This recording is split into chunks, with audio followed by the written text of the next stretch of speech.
Hello friends, welcome to OD study point. स्वागत है आप सभी का आपके अपने YouTube channel OD study point में।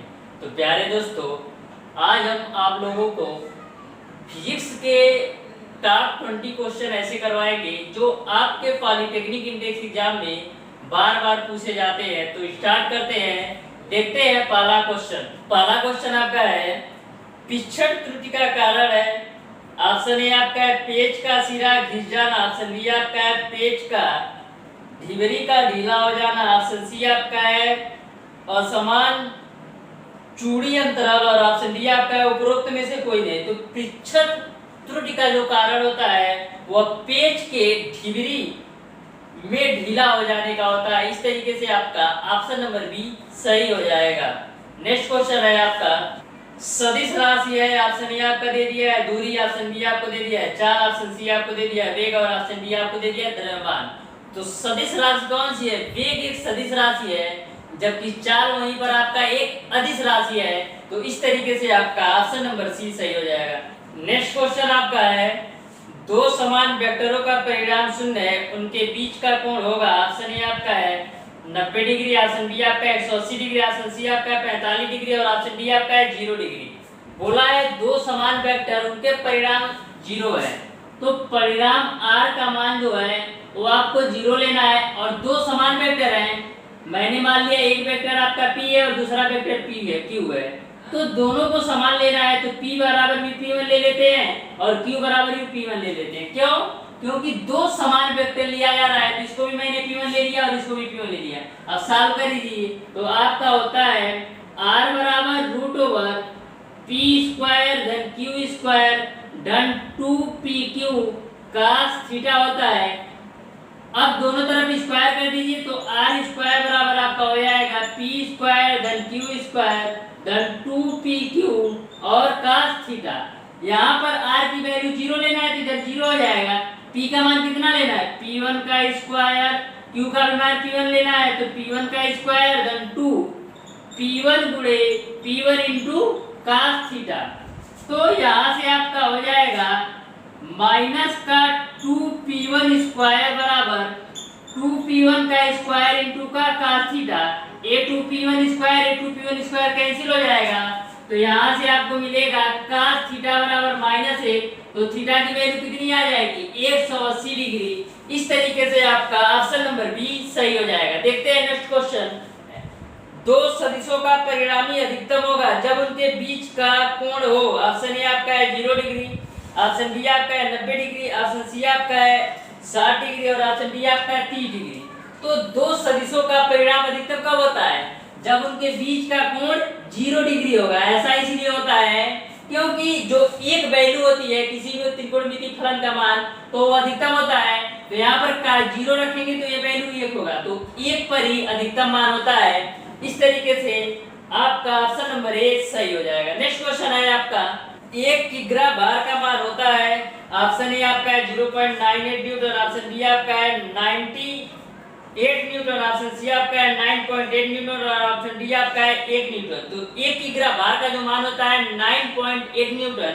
इस तरीके से आपका ऑप्शन नंबर सी सही हो जाएगा। नेक्स्ट क्वेश्चन है आपका, एक त्रुटिपूर्ण तराजू के पलड़ों के एक पिंड को क्रमागत रूप से रखने पर उसका भार 6.4 माप तथा 10 ग्राम प्रतीत हुआ। पिंड का सही भार है, ऑप्शन ए आपका है 10 ग्राम, ऑप्शन बी आपका है 14 ग्राम, ऑप्शन सी आपका है 8.2 ग्राम और ऑप्शन डी आपका है 8 ग्राम। तो सही भार निकालने के लिए आपका क्या होता है? सही भार W बराबर होता है √W1 इंटू W2। W1 का मान आपको कितना दे रखा है? W1 का मान आपको दे रखा है 6.4 और W2 का जो मान दे रखा है वो आपका 10 है। तो ये आपका हो जाएगा 64 और 64 का वर्गमूल निकालेंगे तो 8। इस तरीके से आपका ऑप्शन नंबर डी सही हो जाएगा। देखते हैं नेक्स्ट क्वेश्चन। नेक्स्ट क्वेश्चन आपका है, बल का आघूर्ण कहलाता है। ऑप्शन ए आपका है बल आघूर्ण, ऑप्शन बी आपका है आवेश, ऑप्शन सी आपका है किया गया कार्य और ऑप्शन डी आपका इनमें से कोई नहीं। तो बल का आघूर्ण जो कहलाता है वह किया गया कार्य। इस तरीके से आपका ऑप्शन नंबर सी सही हो जाएगा। नेक्स्ट क्वेश्चन है आपका, एक घोड़ा 20 न्यूटन के बल द्वारा किसी गाड़ी को 5 मीटर तक खींचता है। घोड़े द्वारा किया गया कार्य होगा। ऑप्शन ए आपका है 5/10 जूल, ऑप्शन बी आपका है 20/5 जूल और ऑप्शन सी आपका है 20/5 जूल और ऑप्शन डी आपका है इनमें से कोई नहीं।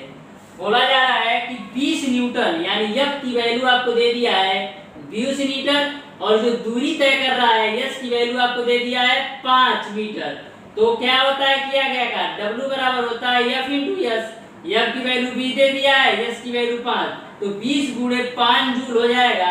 इस तरीके से आपका ऑप्शन नंबर सी सही हो जाएगा। नेक्स्ट क्वेश्चन है आपका, यदि किसी पिंड की गतिज ऊर्जा 4 गुनी कर दी जाए तो उसका समय हो जाएगा। ऑप्शन ए आपका है 4 गुना, ऑप्शन बी आपका है 2 गुना, ऑप्शन सी आपका है 3 गुना और ऑप्शन डी आपका है 5 गुना।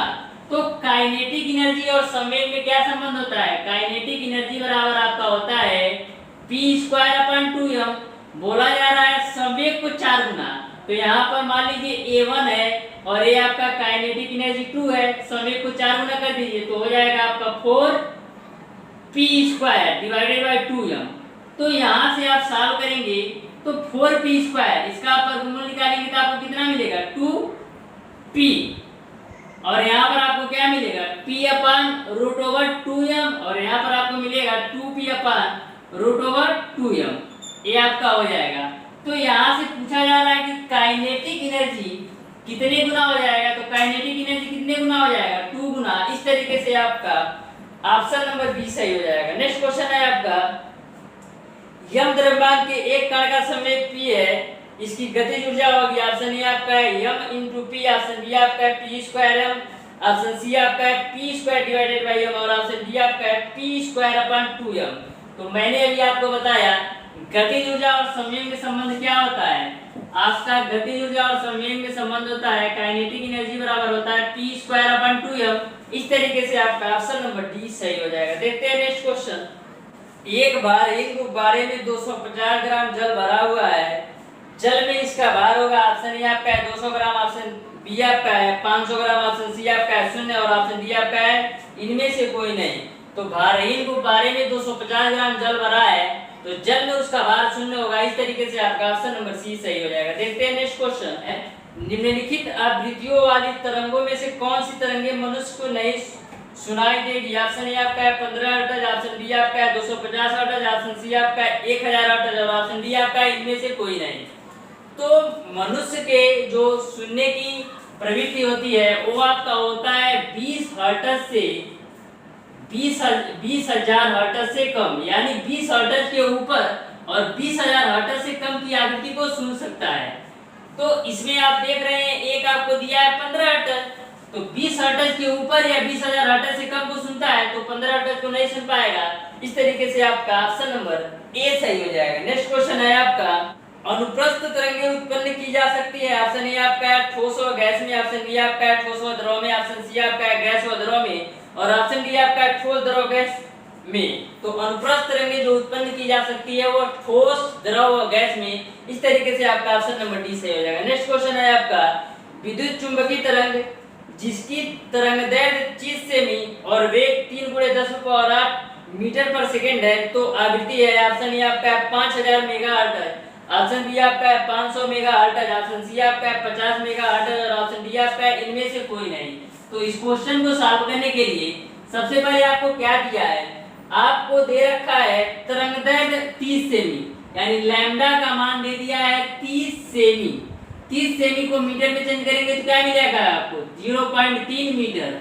और आपको दे रखा है v का मान या कहिए c का मान 3 × 10⁸ मीटर पर सेकेंड।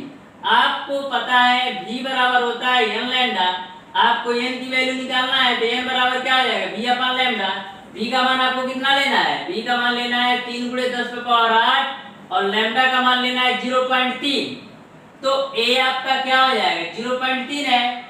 तो यहाँ पर ऊपर नीचे 10 से मल्टीप्लाई करते हैं तो आपको आ जाएगा 3 × 10⁹ डिवाइडेड बाई 3 यानी आपका 1 × 10⁹ होगा।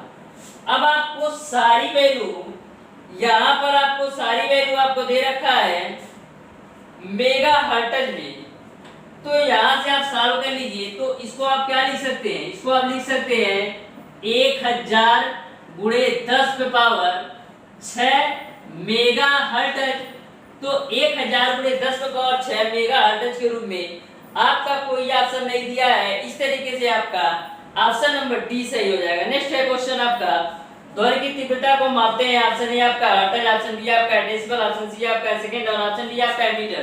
तो ध्वनि की तीव्रता को डेसिबल में मापते हैं, इस तरीके से आपका ऑप्शन नंबर बी सही हो जाएगा। नेक्स्ट क्वेश्चन है आपका, आदर्श गैस की आंतरिक ऊर्जा निर्भर करती है, ऑप्शन ए आपका केवल दाब पर, ऑप्शन बी आपका केवल आयतन पर, ऑप्शन सी आपका केवल ताप पर और ऑप्शन डी आपका दाब तथा ताप दोनों पर। तो आदर्श गैस की आंतरिक ऊर्जा केवल ताप पर निर्भर करती है, इस तरीके से आपका ऑप्शन नंबर सी सही हो जाएगा। नेक्स्ट क्वेश्चन है आपका, बायल के नियम में नियत रहता है, ऑप्शन ए आपका है पीवी, ऑप्शन बी आपका है टीवी, ऑप्शन सी आपका है वी अपॉन टी और ऑप्शन डी आपका है P upon T.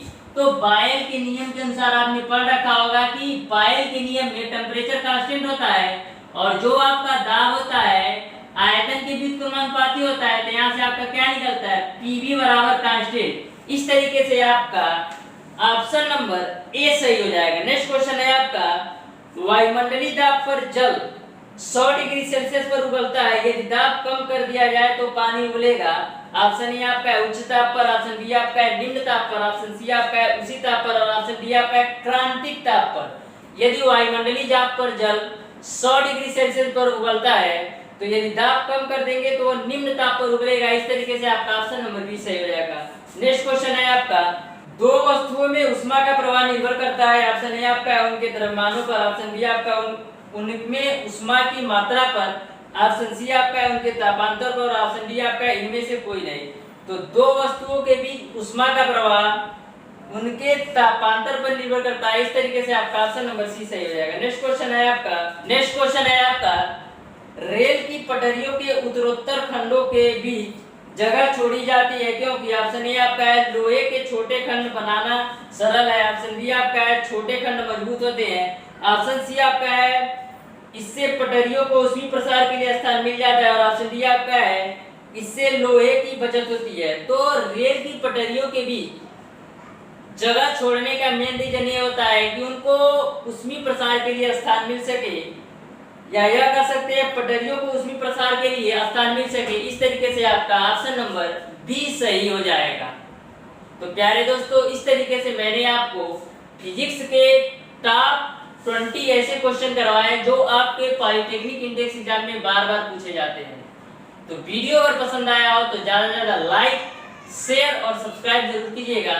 Bell icon दबाना बिल्कुल मत भूलिएगा, जिससे हमारी लेटेस्ट आने वाली वीडियो आपको मिलती रहे सबसे पहले। धन्यवाद।